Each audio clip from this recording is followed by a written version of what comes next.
remplacer quelqu'un comme Nazo Najarian, comme Nazar Najarian, qui est appelé Nazo par tous les Kataeb et tous les gens qui apprécient la résistance libanaise. Déjà, ça, c'est pas un truc facile. Voilà, c'est quelqu'un que j'appréciais beaucoup, que j'aimais beaucoup, que j'ai appris à aimer. C'est un personnage vraiment exceptionnel au niveau humain et au niveau organisationnel. Et bien sûr, l'histoire qu'il a vécue, tout ce qu'il a fait pour le Liban, ça, on ne l'oubliera jamais.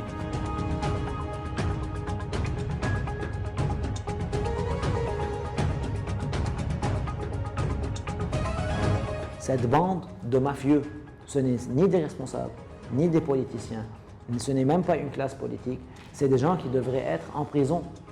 Tous, tous, tous, tous.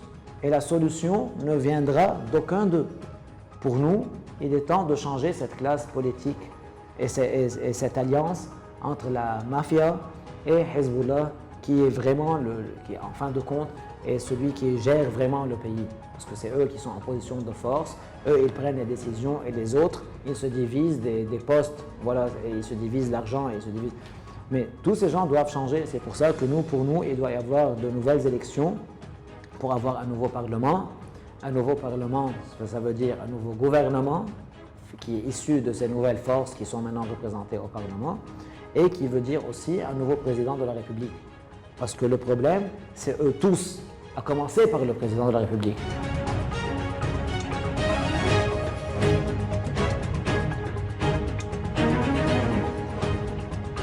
Il faut être aussi réaliste, qu'on dise que demain matin, dans les prochaines élections, la révolution ou les forces de changement vont avoir 128 députés. Bon, non, ça, ce n'est ni logique ni rien.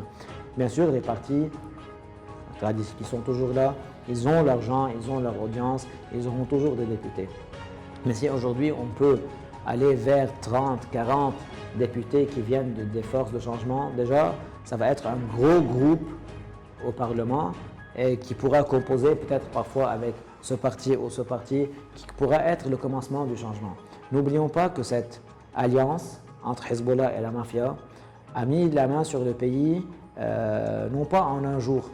Ça a été pris sur 5, 10, 15, 20 ans. Le changement ne se fera pas en une journée aussi, mais on doit commencer le changement. La révolution n'a pas pu faire le changement qu'elle voulait, parce que c'est des gens, eux, qui ont de l'argent, qui ont des milices, qui ont des armes, et qui sont prêts à tuer, qui sont prêts à emprisonner et tout, exactement. Mais en même temps, même eux ont maintenant peur du peuple. Tu vois, maintenant, ils ne peuvent plus faire des gouvernements comme eux veulent. Ça fait peut-être des mois qu'on est sans gouvernement, mais ils n'osent plus faire un gouvernement que les gens vont refuser.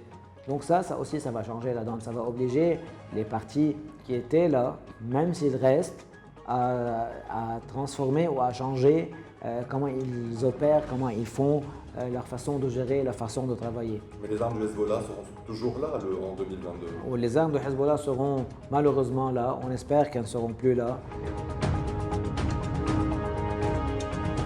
Le peuple libanais ne veut plus les armes du Hezbollah parce que c'est après tout, c'est eux qui nous ont mis là où on est aujourd'hui. Si le Liban aujourd'hui est l'ennemi, on s'est transformé en ennemi des pays arabes, en ennemi de l'Europe, en ennemi d'Amérique, en ennemi de tous les amis du Liban. Nous, on est en train de bâtir l'opposition locale qui éventuellement doit se retrouver avec une stratégie internationale pour en finir avec ces armes qui nous ont malheureusement, qui ont détruit notre vie, qui ont détruit notre futur, qui ont détruit le futur de nos enfants. Et ceci doit prendre fin dans les plus courts délais. Moi, je n'ai aucun problème avec les gens qui ne partagent pas mon opinion. C'est exactement ça le concept de la démocratie, ce à quoi on n'est pas très habitué au Liban. La démocratie, c'est ce que les gens disent tout haut, ce qu'ils pensent tout bas, et qu'il y ait des débats et qu'on en discute. Parce qu'après tout, si on est des gens de bonne foi, notre seul objectif, c'est de bâtir notre pays, le futur de nos enfants. Donc ce n'est pas un problème qu'on ne soit pas tous du même avis, éventuellement. C'est pour ça qu'il y a un parlement, c'est pour ça qu'il y a une opposition, c'est ça la démocratie et c'est comme ça qu'on bâtit un pays. Mais moi, je veux surtout m'adresser aux Libanais, aux jeunes et aux parents plus ou moins jeunes comme moi et les gens qui me ressemblent. Ces gens sont en train de nous tuer, ces gens sont en train de nous voler, mais c'est notre pays.